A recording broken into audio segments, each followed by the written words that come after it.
Hello दोस्तों, welcome back to my channel. और आज की इस वीडियो में हम पढ़ने वाले हैं एडिमा के कॉजेज, जिसमें हम सोडियम वाटर रिटेंशन और लिम्फेटिक ऑब्स्ट्रक्शन के बारे में बात करेंगे।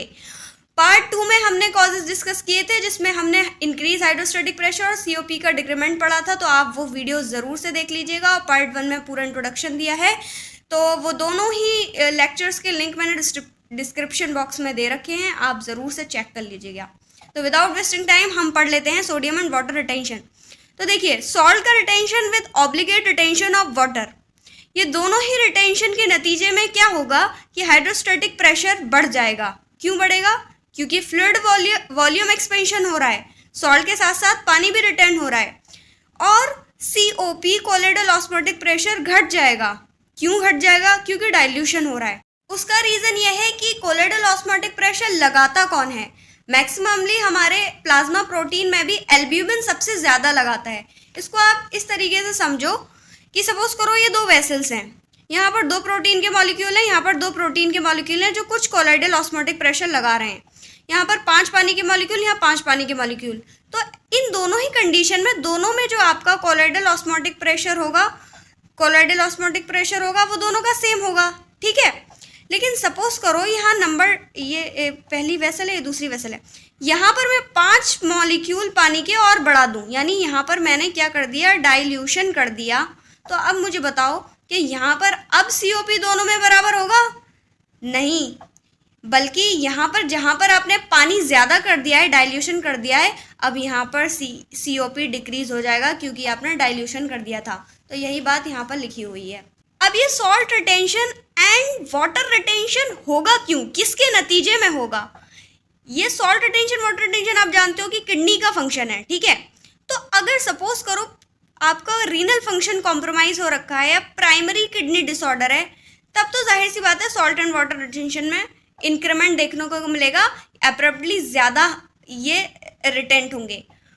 दूसरा रीज़न ये हो सकता है कि कोई सीवीएस डिसऑर्डर है, यानी कार्डियोवास्कुलर डिसऑर्डर है, तब आपका सॉल्ट वाटर रिटेंशन बढ़ जाएगा। अब सवाल उठता है कि भाई सीवीएस से कैसे?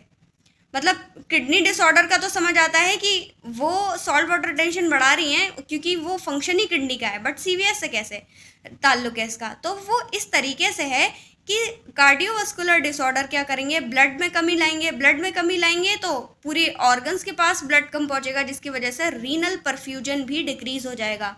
कम रीनल परफ्यूजन को हम रीनल हाइपोपरफ्यूजन बोल सकते हैं, बिल्कुल बोल सकते हैं। तो यानी ये हुआ कि renal primary kidney disorder, CVS disorder ने मिलके क्या किया? सॉल्ट वाटर रिटेंशन किया। सॉल्ट वाटर रिटेंशन ने मिलके एचओपी को बढ़ाया, सीओपी को घटाया, और जिसने एडिमा कॉज किया। राइट, यहाँ तक आपको पूरी कहानी समझ आ रही है? अब हमारी रॉबिन लिखती है कि जो रीनल हाइपोपरफ्यूजन है वो किसके नतीजे में होता है? जाहिर सी बात है, सीवीएस डिसऑर्डर बहुत सारे हैं, एक थोड़ी है भाई, हज़ारों सीवीएस डिसऑर्डर हैं। तो उसमें एक इम्पॉर्टेंट कॉज लिखा है कंजस्टिव हार्ट फेलियर। मैंने लास्ट क्लास में भी आपको बताया था कि कंजस्टिव हार्ट फेलियर का मतलब होता है कि हमारा हार्ट पंप तो कर रहा है, पर इतना पंप नहीं कर पा रहा कि हमारी जो बॉडी की नीड्स हैं वो फुलफिल हो पाएँ। तो ऐसे में क्या होगा? जाहिर सी बात है, सोडियम वाटर रिटेंशन होगा, ये दोनों फैक्टर फुलफिल होंगे और एडिमा कॉज होगा, है ना? नहीं, डिपेंड करता है कि जो आपका कंजस्टिव हार्ट फेलियर है कौन सी कंडीशन में है, अर्ली और लेटर। ये इंपॉर्टेंट है, उसमें लिखा हुआ है कि अगर अर्ली हार्ट फेलियर है तो दिस रिस्पॉन्स इज बेनिफिशियल। कौन सा रिस्पॉन्स? सोडियम वाटर रिटेंशन वाला। और साथ ही साथ कुछ अडेप्टिंग कंडीशंस देखने को मिलती हैं, कुछ हमारी बॉडी अडेप्ट करती है कि हमारे हार्ट की वस्कुलर टोन बढ़ जाती है, एंटी डायरेटिक हार्मोन रिलीज होने लगते हैं। ये सब factor, sodium water retention factor, ये सब मिलके कार्डियक आउटपुट को बढ़ाते हैं और रीनल परफ्यूजन को बढ़ा देते हैं, यानी रीनल जो हाइपोपरफ्यूजन हुआ था वो क्योर हो जाए। लेटर हार्ट फेलियर में क्या होगा कि यहाँ पर कार्डियक आउटपुट बहुत ज़्यादा घटा हुआ है, यानी अगर आप राज मैकेनिज्म ट्रिगर करा के थोड़ा बहुत भी सॉल्ट रिटेंशन या वाटर रिटेंशन कराते हो तो it merely effects hydrostatic pressure, मतलब थोड़ा बहुत इफेक्ट इस पर पड़ेगा, जिसकी वजह से इफ्यूजन और एडिमा हो जाएगा। अब क्वेश्चन है, यहाँ पर क्यों नहीं हुआ?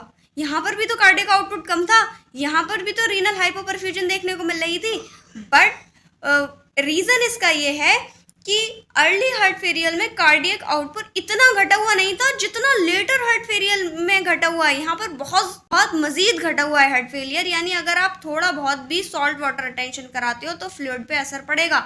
यहाँ पर इतना नहीं पड़ा था। तो लिम्फेटिक ऑब्स्ट्रक्शन, क्योंकि फर्स्ट लेक्चर में मैंने जब आपको पढ़ाया था तब मैंने आपको ये चीज़ बताई थी कि जब आर्टेरियल वीनस एंड की साइड पर हमारा सिक्रीशन या एब्जॉर्प्शन होता है तो रॉबिन्स में एक लाइन लिखी हुई है कि स्मॉल नेट मूवमेंट इंटरस्टिशियम की तरफ होता रहता है, यानी फ्लूइड थोड़ा बहुत यहाँ आता रहता है, लीकेज होती है और वो लीकेज लिम्फेटिक्स के थ्रू होते हुए ब्लड स्ट्रीम में जाती है।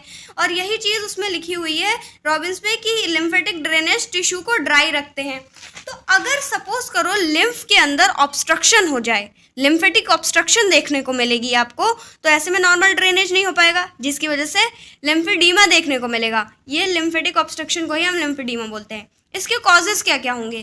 तो अगर कोई ट्रॉमा हो रखा है, ठीक है, कोई डायरेक्ट इंजरी हो गई है लिम्फेटिक वेसल में, या कोई सर्जरी करते वक्त कोई इंजरी हो गई थी, एक्सीडेंट में कोई इंजरी हो गई थी, तब आपका ये कॉज हो सकता है। फाइब्रोसिस हो गई है। अब आपने अगर क्रॉनिक इन्फ्लेमेशन पढ़ा है तो उसमें आपको मालूम होगा जो हीलिंग प्रोसेस होता है, जो हीलिंग रिस्पॉन्स होता है वो फाइब्रोटिक इन नेचर होता है।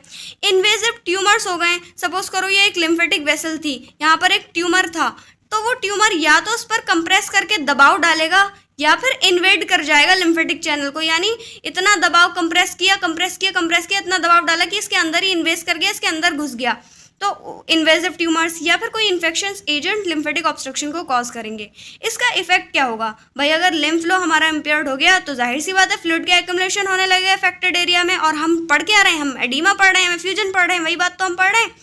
और साथ ही साथ यहाँ पर नॉन पिटिंग लोकलाइज एडीमा देखने को मिलेगा। तो देखो नॉन पिटिंग में क्या होता है, अगर पिटिंग एडीमा है तो अगर आप यूँ उंगली गड़ाओगे तो आप देखोगे गड्ढा पड़ जाएगा, उसके बाद धीरे धीरे करके स्किन ऊपर आएगी, तो ये पिटिंग होता है। नॉन पिटिंग में अगर आपने अपनी उंगली गड़ाई तो किसी भी तरह का गड्ढा नहीं बनेगा, नॉर्मल रहेगी स्किन। तो यहाँ पर नॉन पिटिंग एडीमा देखने को मिलता है, वो भी लोकलाइज, राइट। उसके बाद कुछ क्लिनिकल एग्जाम्पल्स रॉबिन्स ने दिए हैं फ्लियरेसिस और पोस्ट सर्जिकल इरेडिएशंस का। तो देखो फ्लियरेसिस में क्या होता है, एक पैरासिटिक इन्फेक्शन होता है जो कि आपके लिम्फ नोड्स में फाइब्रोसिस कर देता है, जिसकी वजह से क्या देखने को मिलेगा आपको? एडीमा देखने को मिलेगी एक्सटर्नल जेनाइटेलिया की, साथ ही साथ लोअर लिम्फ की। और अगर ये बहुत सीवियर हो गई है तो आपको एलिफेंथियासिस भी देखने को मिल सकती है। दूसरा है पोस्ट सर्जिकल या इरेडिएशन। इसमें क्या होता है कि एक्सिलरी लिम्फ नोड को निकाल दिया जाता है या उनको रेडिएट कर दिया जाता है कीमोथेरेपी देकर वगैरह। तो जैसे एग्जाम्पल ब्रीस्ट कैंसर, सपोज करो ब्रीस्ट कैंसर है, तो हमने जब लास्ट ईयर एनाटॉमी पढ़ी थी तो हमने पढ़ा था कि ब्रीस्ट कैंसर का मेन कॉज होता है कि वहाँ पे लिम्फेटिक चैनल्स बहुत ज़्यादा होते हैं। तो वो लिम्फ नोड जो होते हैं वो सिर्फ ब्रीस्ट का ही ड्रेनेज नहीं करते लिम्फ का, बल्कि अपर लिम्फ का भी करते हैं। तो अगर आप ब्रीस्ट कैंसर में लिम्फ नोड को निकालते हो तो अपर लिम्फ जो है वो इफेक्ट होगा, उसका ड्रेनेज, इसी वजह से लिम्फाइडीमा इन अपर लिम्फ देखने को मिलेगी। तो फ्लियरेसिस में external genitalia plus lower lymph में देखने को मिल रही थी, जबकि आपका एक्सिलरी लिम्फ नोड अगर आप निकाल देते हो तो अपर लिम्फ में देखने को मिलती है। So that's it friends. अगर आपको मेरे एफर्ट्स पसंद हो और अगर मेरे पढ़ाने का तरीका पसंद हो और समझ में आया हो तो hit like, subscribe and share with your friends. Thank you very much.